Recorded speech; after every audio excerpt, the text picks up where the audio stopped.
हर हर महादेव दोस्तों। जैसा कि आप लोगों की तैयारी सही चल रहा होगा, चलो बीच में 2 दिन का गैपिंग मिल गया है। संस्कृत की तैयारी अच्छे ढंग से होगा। आप तुम लोगों का 2 एग्जाम है जिसमें 200 नंबर ला सकते हो और इसे लाने में कमी मत करना। 200 का 200 नंबर लाने की कोशिश करना, क्योंकि जो एग्ज़ाम चले गए वो चला गया। अब नेक्स्ट एग्ज़ाम की बारी है और देख ही रहा है कि ये सब एग्ज़ाम में किस तरह का क्वेश्चन पूछ रहा है। पढ़ के जाते हैं हार्ड, आता है बहुत ही ईजी। ठीक है, और जैसा कि हम सब प्रश्न देखेंगे, ये अगर जो हम 100 क्वेश्चन करेंगे, इस क्वेश्चन को देखेंगे, ये बहुत ही इंपॉर्टेंट है। एग्जाम में करेगा भी, आसान भी है, इसमें हार्ड भी है। जो आसान रहेगा उसको तो हम आगे बढ़ते हुए निकल जाएंगे, बट जो हार्ड रहेगा उसे हम समझाने की कोशिश करेंगे अच्छे तरीका से। चलो देखते हैं, स्वामी दयानंद का जन्म कब हुआ था? 1824 में, सबको पता है। और इससे पहले यह जान ले कि मेरा यूट्यूब चैनल पे प्लेलिस्ट में जो है स्वामी दयानंद सरस्वती के बारे में पूरा डिटेल बताया हुआ है। इस चैप्टर को ही अच्छा तरीका से देख लेना है, क्योंकि इस चैप्टर को अगर सही से देख लेते हो तो तुम्हारा 1 नंबर भी नहीं छूटेगा, इतना हम गारंटी लेते हैं। सेकंड क्वेश्चन चलते हैं, अंतिम शिक्षा संस्कार का नाम क्या है? समापवर्तन संस्कार। इस चैप्टर को भी मैंने यूट्यूब पे रखा हूँ, यह चैप्टर भी तुम लोग देख लोगे तो कभी एग्जाम में छूटेगा नहीं, 1 नंबर भी नहीं छूटेगा। अंतिम शिक्षा संस्कार कितने होते हैं पता है ना? 5 होते हैं। शिक्षा संस्कार 5 होते हैं और 5 शिक्षा संस्कार में अंतिम वाला होता है समापवर्तन संस्कार। कहने का मतलब, जब स्टूडेंट, छात्र, विद्यार्थी जो होते हैं, जब गुरुकुल में पढ़ रहे होते हैं और वहाँ जब उसकी पढ़ाई पूरा हो जाती है, तब गुरु उसको ज्ञान देते हैं। कहते हैं तुम अनुशासन पालन करना, अब तुम घर जा रहे हो, गृहस्थ में प्रवेश करोगे। ठीक है, जब गुरुकुल से वो घर आने लगता है तो यही जो संस्कार होता है उसके साथ वही समापवर्तन संस्कार कहलाता है। इसके बाद वो जो है गृहस्थ में प्रवेश कर जाता है, मतलब उसका विवाह होता है। ठीक है, तब इसके अगला नंबर आता है विवाह संस्कार का, मतलब गृहस्थ में प्रवेश करना। विवाह संस्कार को ही गृहस्थ संस्कार कहा जाता है, इसमें कोई डाउट नहीं रखना है। नेक्स्ट प्रश्न देखेंगे, यह संपूर्ण संसार किसके द्वारा अनुशासित है? परमात्मा के द्वारा। परमात्मा है तो यह पूरा संसार है। 4 नंबर देखेंगे, शास्त्र किसके लिए कर्तव्य और अकर्तव्य का बोध कराता है? मानवों के लिए। प्राचीन काल में शिष्यों को क्या कहते हैं? ब्रह्मचारी। बहुत ही आसान है ये, ब्रह्मचारी। प्राचीन काल में शिष्यों को ब्रह्मचारी कहा जाता था, लेकिन आजकल स्टूडेंट, छात्र कहलाते हैं। शास्त्र मानवों को किसका बोध कराता है? इसके पहले मैंने देख लिया था, इसका जस्ट ऊपर वाला कर्तव्य और अकर्तव्य का बोध कराता है। वैर से बैर का समन क्या है बताओ? असंभव। कहा जाता है ना, लोहे लोहे से कटता है। ठीक है भाई, जहाँ पे अगर एक गुस्सा व्यक्ति है और वहीं पे एक गुस्सा और व्यक्ति आ जाएगा, तब क्या होगा बताएं ना? बात का बतंगड़ बन जाएगा और इतना झगड़ा होगा कि लाठी चार्ज, ये चार्ज, कुछ कहना ही नहीं। इसलिए अगर जो जहाँ पे गुस्सा है वहाँ पे हमें मुलायम बन के रहना चाहिए, शांत रहना चाहिए। इसलिए वैर से बैर का समन असंभव है, कभी संभव नहीं हो सकता, ये असंभव रहेगा। नदियाँ नाम रूप को छोड़कर कहाँ चली जाती है? समुद्र में विलीन हो जाती है। ठीक है, उसी प्रकार जो आजकल जो विद्वान होते हैं ना, वो भी अपने नाम रूप को छोड़कर भगवान परमात्मा में विलीन हो जाते हैं। नेक्स्ट प्रश्न देखेंगे, महान से महान क्या? ये प्रश्न करता है एग्जाम में। महतो महियान कह आत्मा। ठीक है, अनोर अनियान कह आत्मा। किसकी विजय होती है? हम जानते हैं सत्य की विजय होती है, तो इसमें क्वेश्चन देखो उलट दिया है। किसकी विजय नहीं होती है? सत्य की नहीं होगी। पटना का इतिहास कितना वर्ष पुराना है? 2500 वर्ष पुराना है। ये बहुत इंपॉर्टेंट है, यह प्रश्न बार बार करता है। ठीक है, कुटनिम ताख नामक काव्य के लेखक कौन है? दामोदर गुप्त। दामोदर गुप्त जो है कुटनिम ताख नामक काव्य के लेखक हैं। ये जितने भी प्रश्न है ये सब सही प्रश्न है। कितने गाइड में तो ये प्रश्न गलत दिया है। पटना का इतिहास 2000 दिया, जो कि गलत है, 2500 वर्ष पुराना होगा। ठीक है, नेक्स्ट प्रश्न हम देखेंगे, यूनान का राजदूत कौन था? मेगास्थनीज। मेगास्थनीज जो था यूनान का राजदूत था। राजशेखर की रचना कौन सी है? देखो क्वेश्चन को उलट दिया है।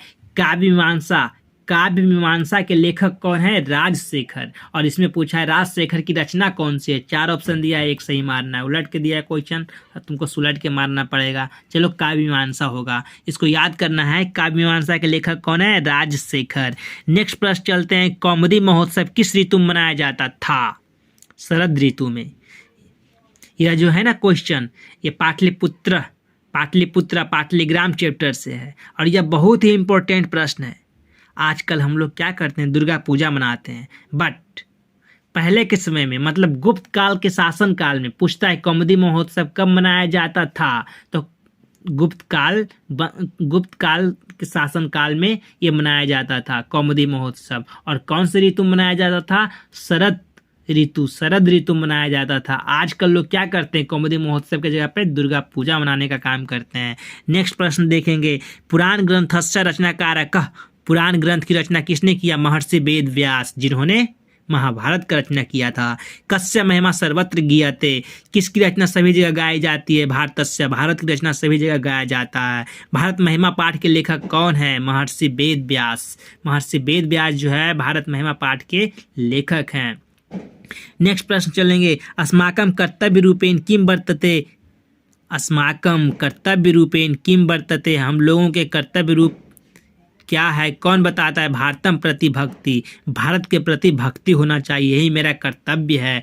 कति संस्कारा भवन्ति, कति संस्कारा भवन्ति, संस्कार कितने होते हैं, 16, पता है ना 16 संस्कार होते हैं। ये संस्कार चैप्टर बहुत ही इंपॉर्टेंट है, इसका मैंने अलग से वीडियो बनाया हूँ और उस वीडियो को तुम सही से देख लेना। बस 5 मिनट का वीडियो है, पूरा ये चैप्टर उसमें समाप्त हो जाएगा और बहुत ही इंपॉर्टेंट चैप्टर, इससे बहुत सारे प्रश्न करते हैं। पूछता है पुंसवन संस्कार जन्म से पहले होता है कि बाद में, जन्म से पहले होता है, जन्म से पहले 3 संस्कार होता है, ठीक है, गप्पूसी, गर्भाधान, पुंसवन, सीमंतोन्नयन। उसके बाद जन्म के बाद 6 संस्कार, मतलब 6वां संस्कार 6 होते हैं, ठीक है। उसके बाद शिक्षा संस्कार, शिक्षा संस्कार 5 होते हैं और उसके बाद होता है विवाह संस्कार, फिर होता है अंत्येष्टि संस्कार मरने के बाद। नेक्स्ट प्रश्न हम पढ़ेंगे, कुल संस्कार 16 होते हैं, ठीक है, और अंतिम संस्कार मरने के बाद होता है अंत्येष्टि संस्कार।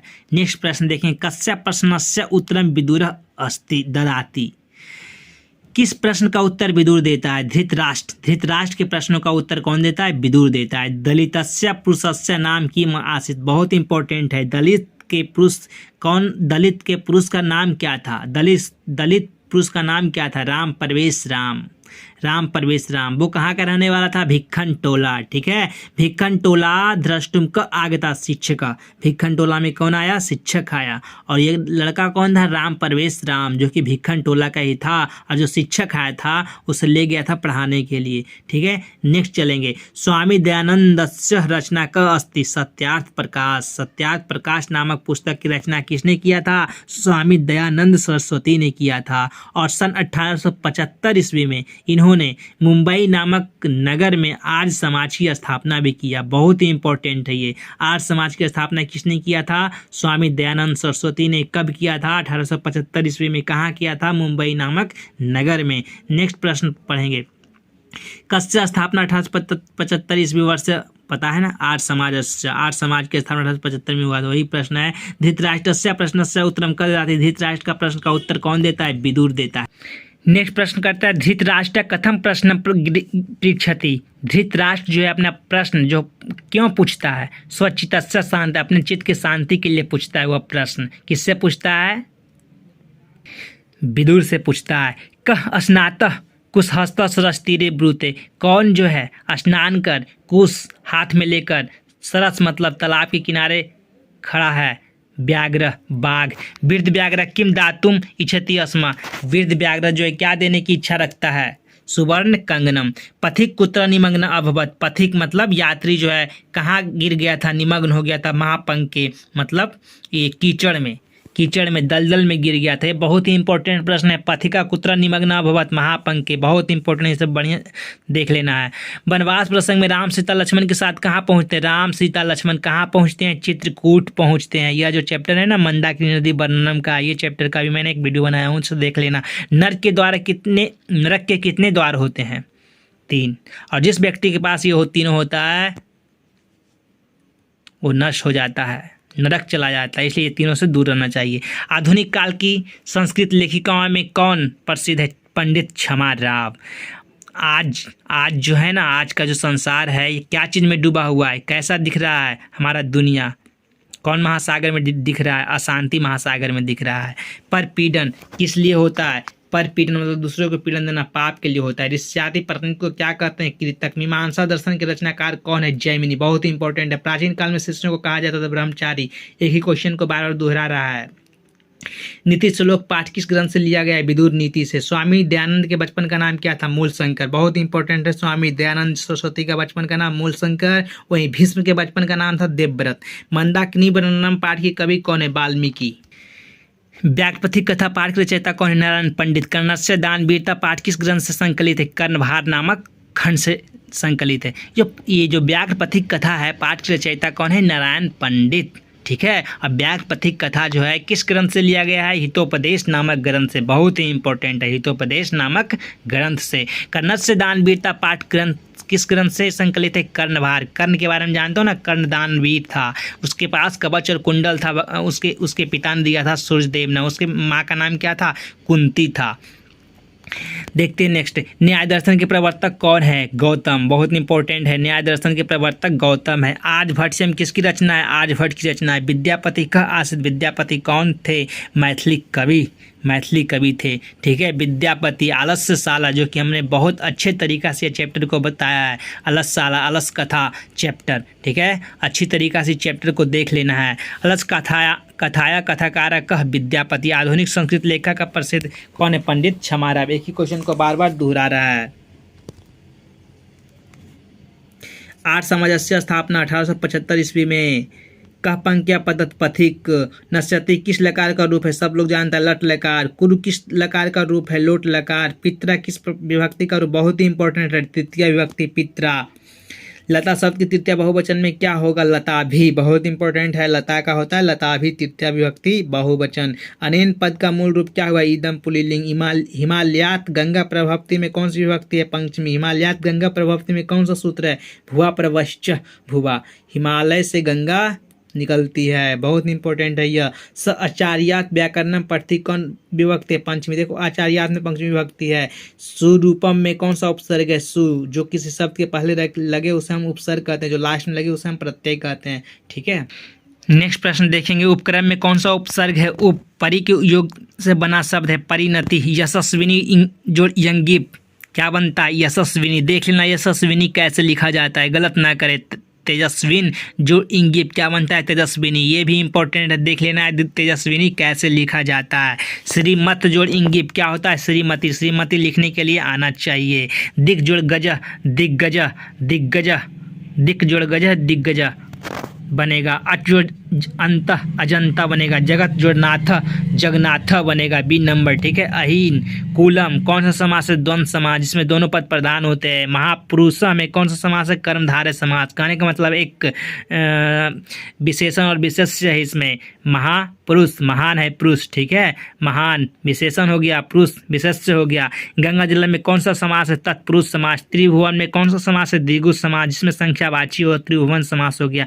राजन शब्द की षष्ठी बहुवचन का रूप कौन सा होगा? राज्ञाम। अनुच्छेद का संधि विच्छेद क्या होगा? अनुजोड़ छेदम। देशभक्ति का विग्रह क्या होगा? देशस्य भक्ति। देश के लिए भक्ति, देश की भक्ति। कविसु कालिदास श्रेष्ठ अस्ति वाक्य रेखांकित पद में सप्तमी विभक्ति विधायक सूत्र यतश्च निर्धारण। बहुत इंपॉर्टेंट है ये प्रश्न। कविसु कालिदास श्रेष्ठ अस्ति कौन सूत्र से है? यतश्च निर्धारणम सूत्र से है। एक प्रश्न यहाँ पे एक प्रश्न देखेंगे। नमः रिक्त स्थान की पूर्ति करें कौन सा होगा? गणेशाय नमः, शिवाय नमः। पता है ना, जो कि मैंने पहले ही बता चुका हूँ कि कारक के जितने भी अनुवाद हैं वो अनुवाद को रट करके जाना है, क्योंकि वही अनुवाद को दोहराएगा। लकार का तो याद ही होगा। अभिज्ञान पद में किस उपसर्ग का प्रयोग हुआ है? अभी अति उपसर्ग से निर्मित शब्द अत्यंत।